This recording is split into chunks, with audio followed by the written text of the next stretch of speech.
In the first part of Ravana, the great demon king, we have seen Ravana's family background, knowledge he gained, boons he got. We have also seen how much of a great king and a scholar he was. Now let us continue knowing few more things about him. Many great books are supposed to be written by Ravana.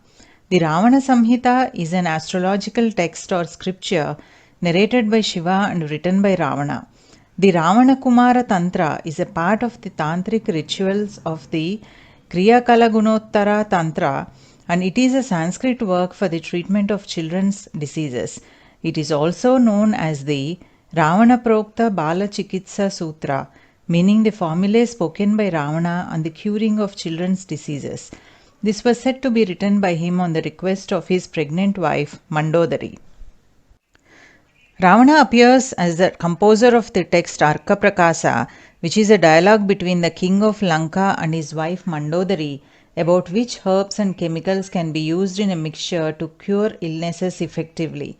The scriptures Nadi Pariksha and Nadi Vijnana and knowledge about the veins are written by Ravana. Ravana Bhet, a Vedic text on the phonetics of the Sanskrit language, Ravaniya, also known as Ravana Bhet, a text on the phonetics of the Telugu language, were supposed to be written by him. The Prakrita Kamadhenu, grammatical text on the Prakrit language, is attributed to Lankeshwara Ravana. Some spiritual books to his credit are the Sankhya scripture known as the Ravana Bhashya, the Vaisesika scripture Katandi, a commentary on the Vaisesika Sutra, Padaratna, a commentary on the Rigveda, and the very powerful Shivatandava Stotram.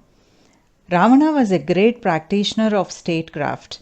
When Lord Rama killed Ravana, Rama instructed his brother Lakshmana to go to Ravana, who was on his last breath, and learn the art of statecraft and diplomacy from the dying demon king. Ravana so magnanimously taught Lakshmana all the things about being a great king and a warrior. There are many temples built by Ravana seen even today. Baijnath Temple, a Shiva temple in Himachal Pradesh, also known as Ravankola, which is the place of Ravana.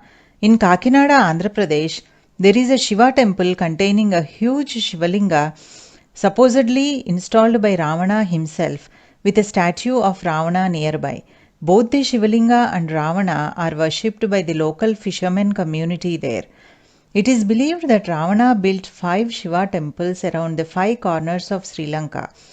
These temples are called Pancha Ishwarams. 4 of these temples were continuously maintained and worshipped, while the 5th temple was discovered during a digging in 2008. There are many temples, mostly of Shiva, where Ravana himself is worshipped. There are also many lineages who claim Ravana to be their own. Let us examine a few. The Kanyakubja Brahmins, mostly of village Ravanagram of Netaran in the Vidisha district of Madhya Pradesh, worship daily in the local Ravana temple and claim that he was also a Kanyakubja Brahmin. They personify him as a symbol of prosperity and regard him as a savior. Centuries ago, King Shiva Shankar built a Ravana temple at Kanpur, Uttar Pradesh. This temple is opened only once a year on Dashera day to perform puja for the welfare of Ravana. Hindus of Bisrak claim their town to be his birthplace. The town is supposed to have got its name from his father, Vishrava Muni. The Sachora Brahmins of Gujarat also claim to descend from Ravana and sometimes have Ravan as their surnames. Some Saraswat Brahmins from Mathura claim Ravana as a Saraswat Brahmin as per his lineage. The Gondi people of central India claim to be the descendants of Ravana, and they also have temples set up for him, his wife Mandodari, and their son Meghnath. They state that Ravana was an ancient Gond king and the 10th Dharmaguru of their tribe.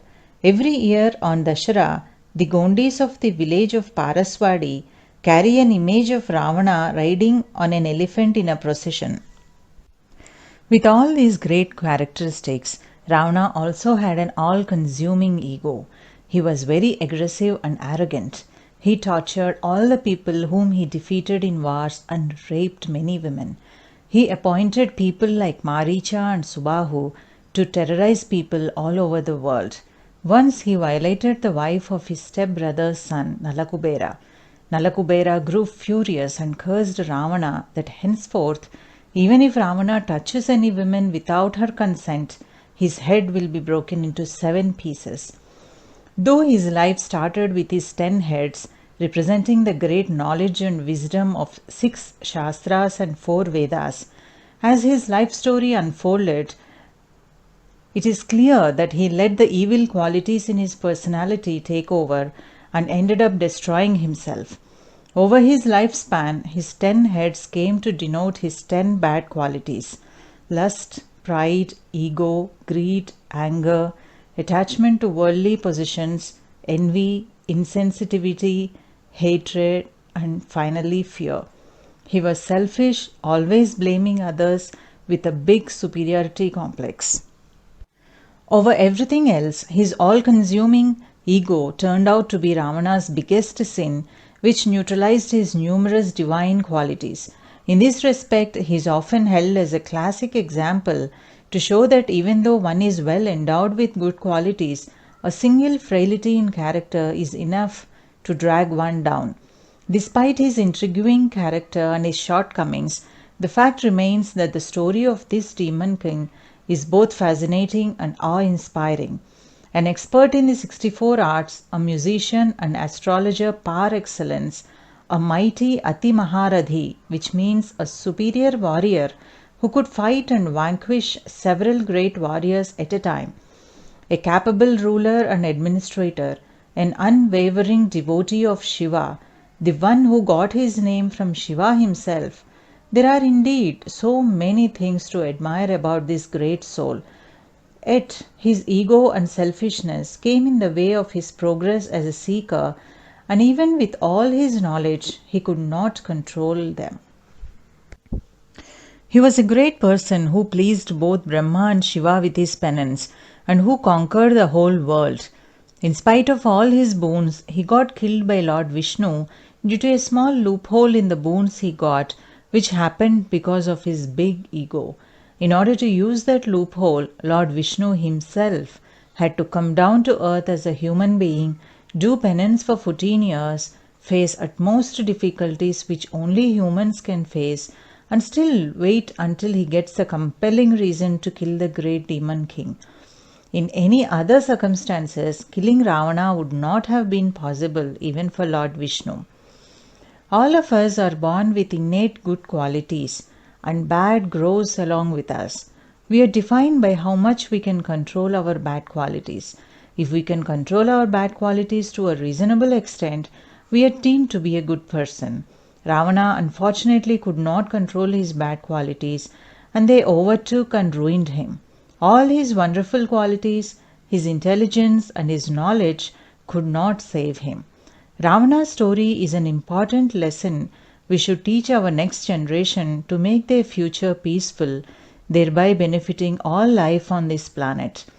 Loka samasta sukhino bhavantu.